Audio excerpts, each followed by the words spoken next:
And I'm Jacob Feldman, and this is the Sports Equinox episode of the Sports Business Podcast, the Sporticast.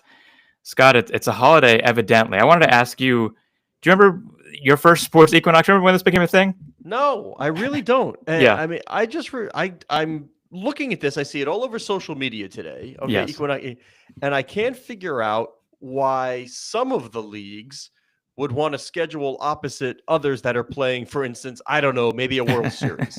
Right. The NFL, I get. The NFL can do whatever it wants. Like Yeah. that's going to drive the bus. It's going to get the eyeballs. I got it. But I just don't understand why some other leagues don't try and steer clear of marquee events in other leagues. So if you went down to, do you have the schedule? What everybody, like how many games in each league? You want to go pull it up as I'm talking. That's fine. By the way, where is Novi Williams? Do you know what he's doing this week? I think I heard a spa trip was what I heard. No, that's not true. Really? I'm not kidding. Yeah. Okay. Yeah. Okay. At an undisclosed location, I believe. But okay, yeah. So October 28th, when we're recording this, Yep. 8 NHL games, 11 NBA games. Okay, let's go one by. I'm a hockey fan. You know Okay. that. Yeah. You know that. Sure. 8 NHL games. Am I like? Might I look for a second to catch a score? But I'm not sitting down and watching a second week NHL regular season. And I'm game looking right at these. You give them a break for Toronto, Winnipeg. I mean, they probably aren't as locked into the World Series. They're probably going to watch some puck tonight. But yeah, Utah, San Jose, that probably could happen another night. Has San Jose won a game yet? I don't think they have. I think they're back-to-back years where they've opened like 0-9. Maybe tonight's the night. Maybe tonight, when no one else is watching. Unfortunately, yeah, for San Jose to win tonight, unfortunately, they're their first win and nobody will know. Anyway, all right, what else we got? No, I wanted to ask this. There's a conversation about the MLS potentially changing their schedule to flip to start in the fall, end in the spring, and really run through what is the heart of the sports schedule. And I'm curious for you, exactly what you were talking about.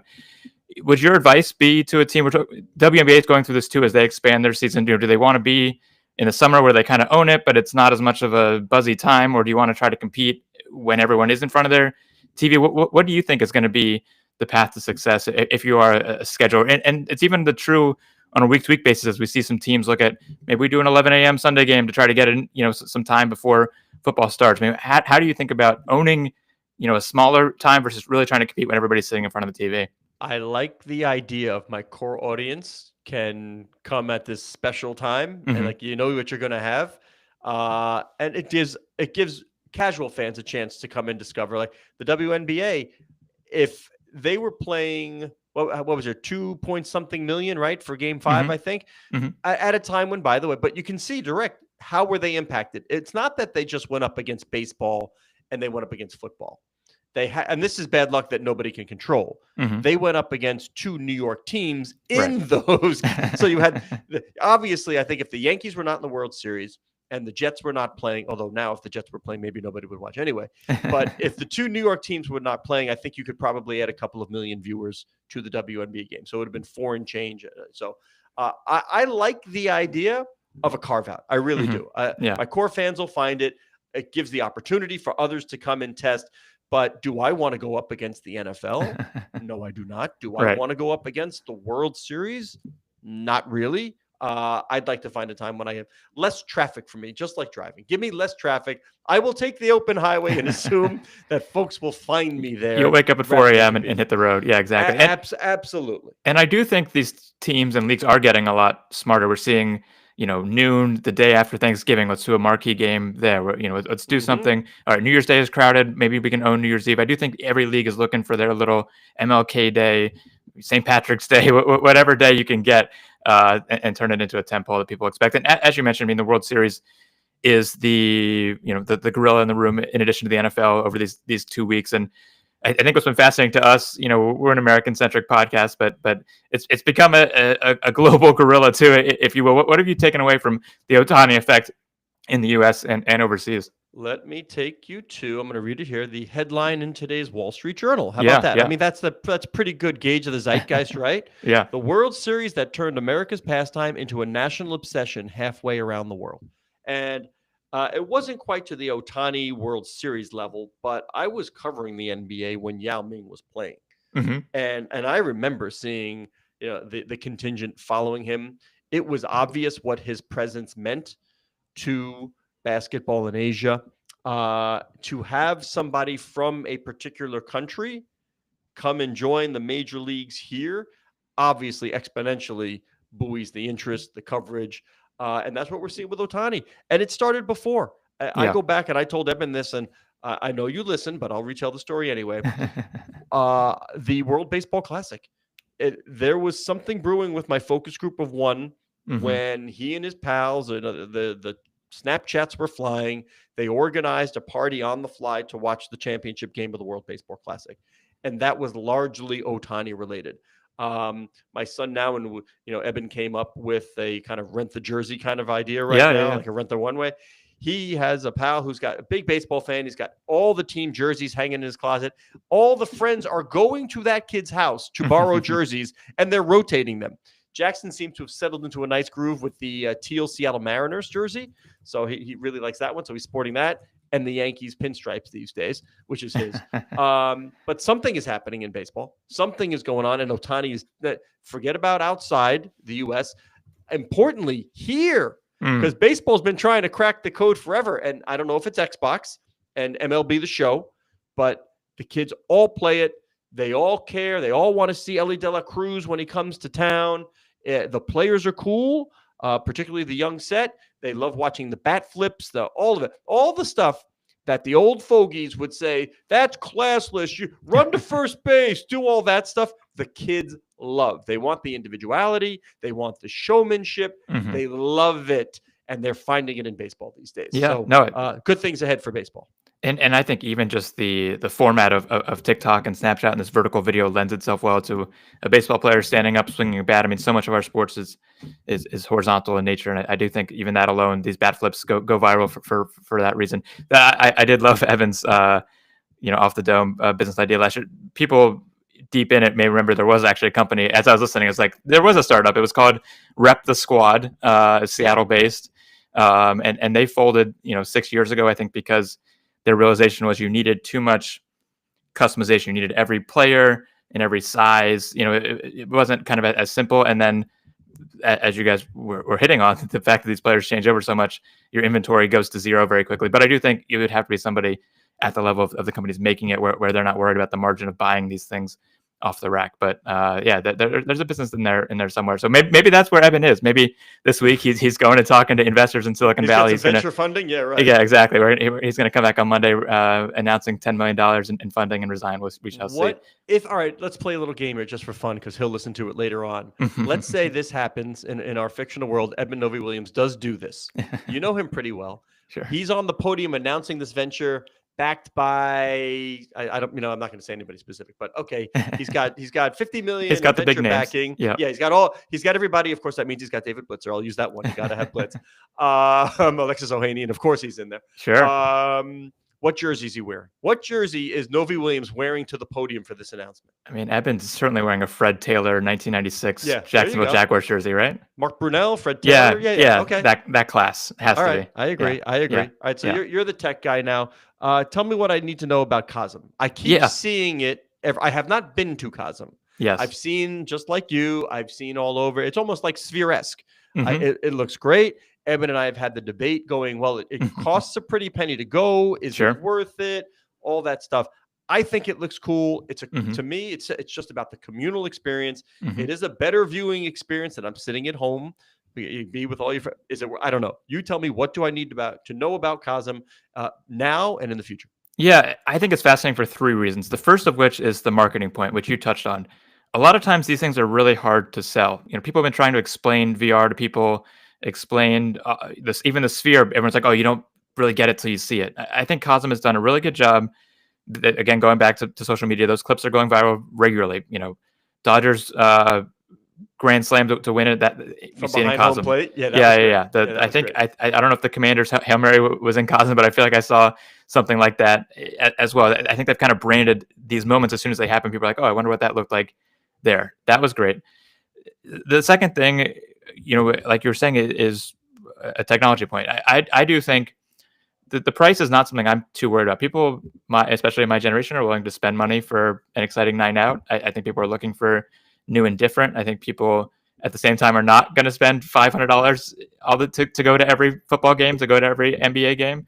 And so I do think hitting that middle price point, we can talk about the decline of movie theaters. If this is something that replaces going to the movies, you're spending $20 for this and a popcorn. I do think there's behavior Well, there. Well, movie popcorn, a beverage, and the tickets, you're up to $50-$60. Yeah, exactly. And what I'm really interested in, so Monday, they announced an NFL partnerships. They're going to have, I think, Thursday night, Sunday night, Monday night games in their venues, as you said, currently only in LA and Dallas, Atlanta coming, more to come soon on that.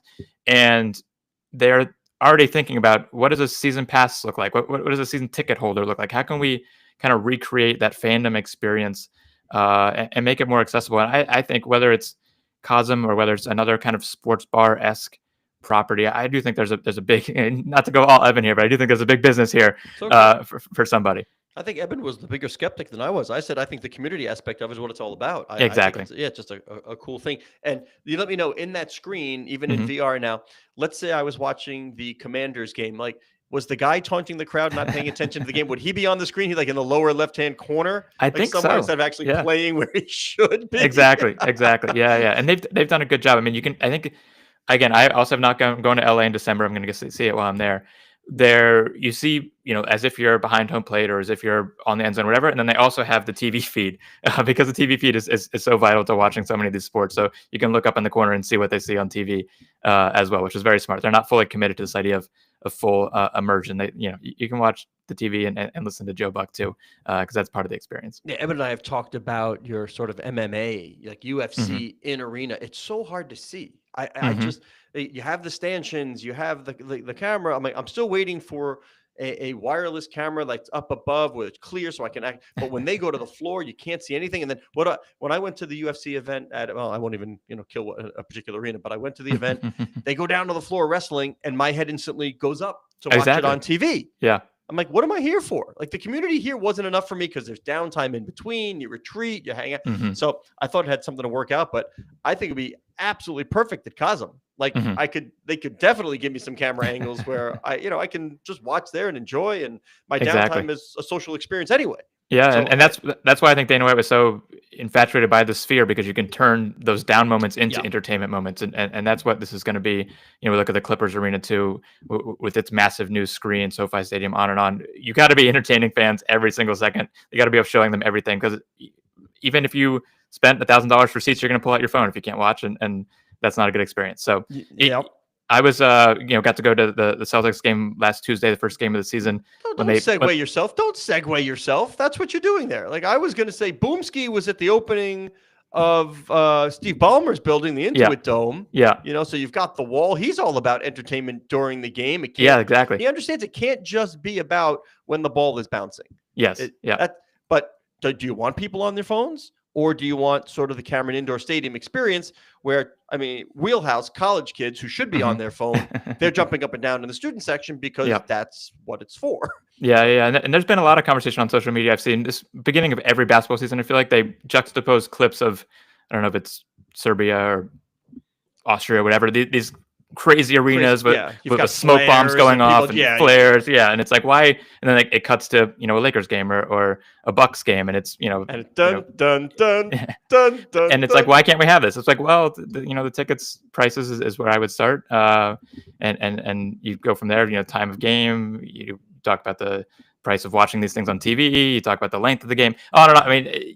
I think there are a lot of things to do. And so I'm very fascinated to see the type of impact Ballmer and Intuit Dome can have to bring some of that experience, at least for a section of fans, to America. I do think even the players are already talking about how different it is, how much they like it. I do think we're going to see more and more of that, just like we're seeing Sphere copycats and on and on. Well, it's culture of game. Look at MLS. They understood that there's a supporter section because there's a supporter section around the world. This is not, it wasn't a new concept. It was a culture of the game.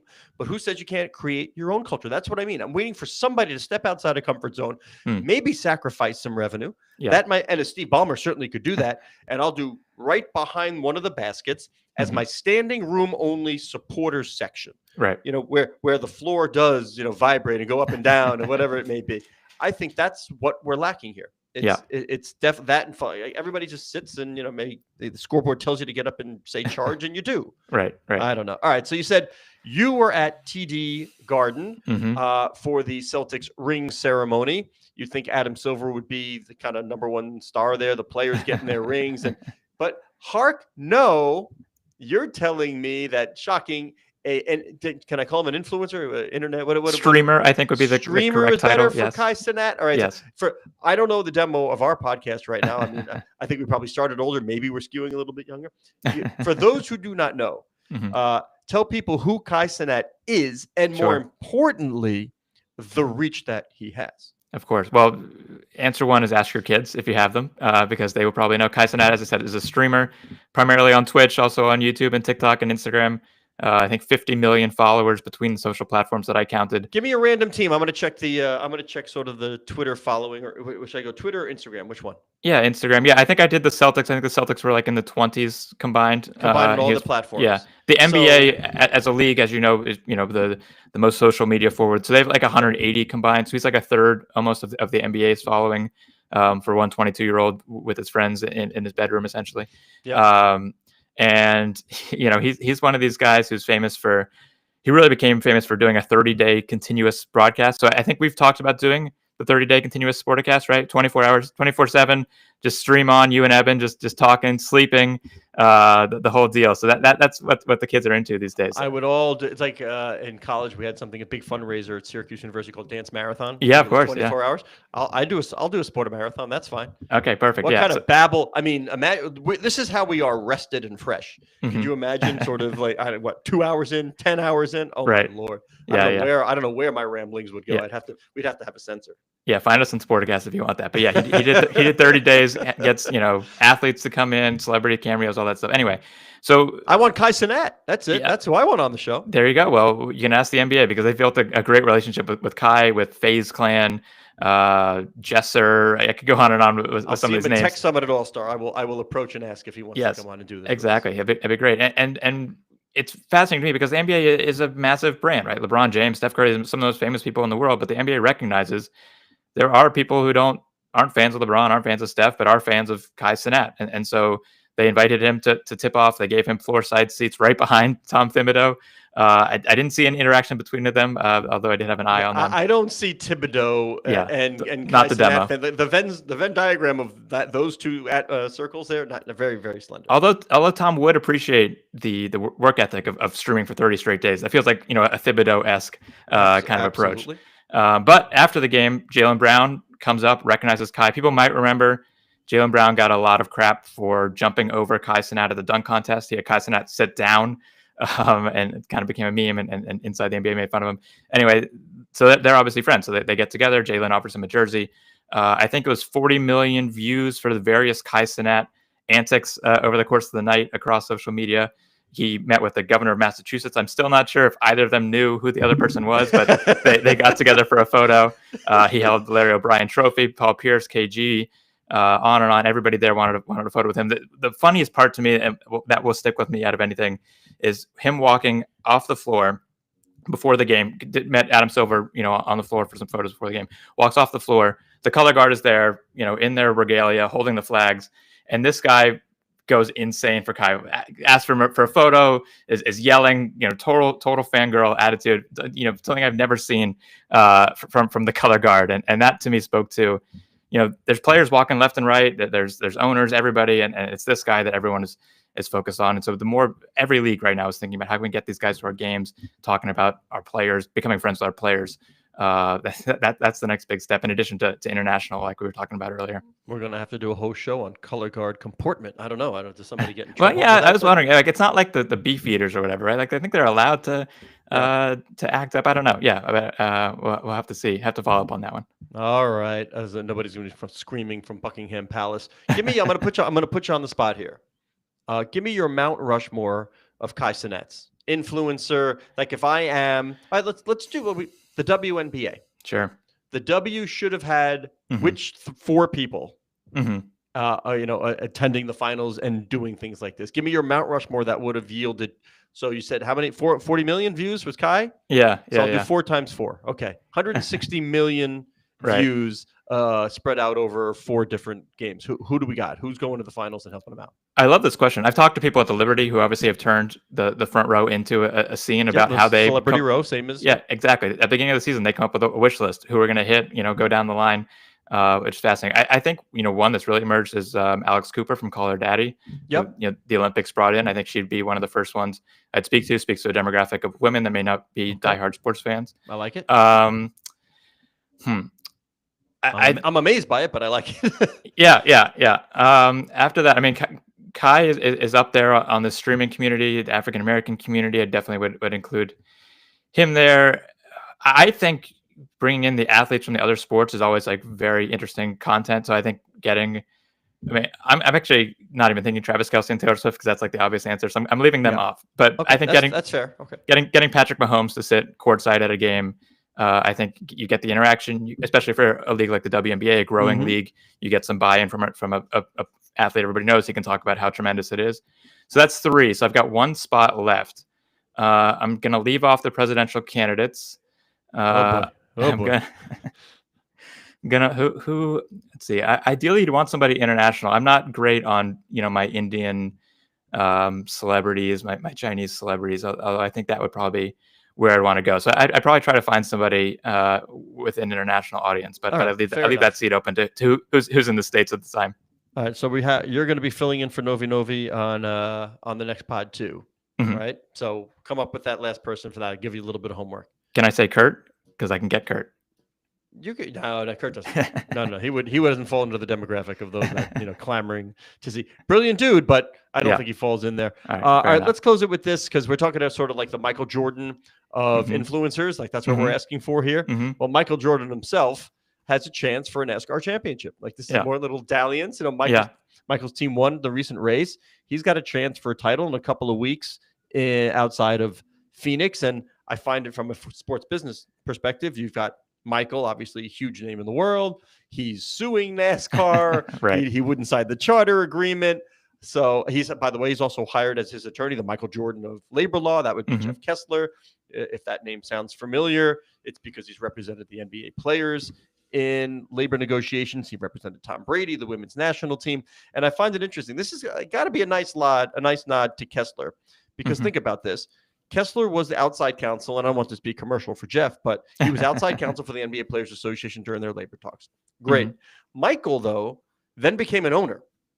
So Michael has sat across from Jeff on the other side of things, and still, when he needed an attorney, he hires Jeff Kessler. That's a pretty good endorsement to get from one MJ. That's a great point. But that's a pretty good, cool sports business story when you've got Michael Jordan, owner of a team, chance to win a championship when he's suing the parent league. That sign me up for some of that action. Yeah, it reminds me of some of the peak Brady Goodell heat, where Goodell is handing the trophy to Kraft months after taking Brady to court and all the back and forth, and we had the Goodell clown nose shirts at Foxborough and all that stuff. There's something similar brewing in the NBA. People are already talking about what if we see James Dolan up there, given his beef and some of his disagreements with the direction that league is taken. I mean, honestly, it's unfortunate for NASCAR, right? Because I think they would love to promote the fact that MJ is going to be racing, his team is going to be racing for a title. They'd love to have him on the morning shows and all of that. I'm guessing they're not going to do that. Oh yeah. We'll see how on Front Street the team wants to be. But yeah, for us in the sports business world, it's a great storyline, even if it's not exactly the storybook tale that those at NASCAR might have written.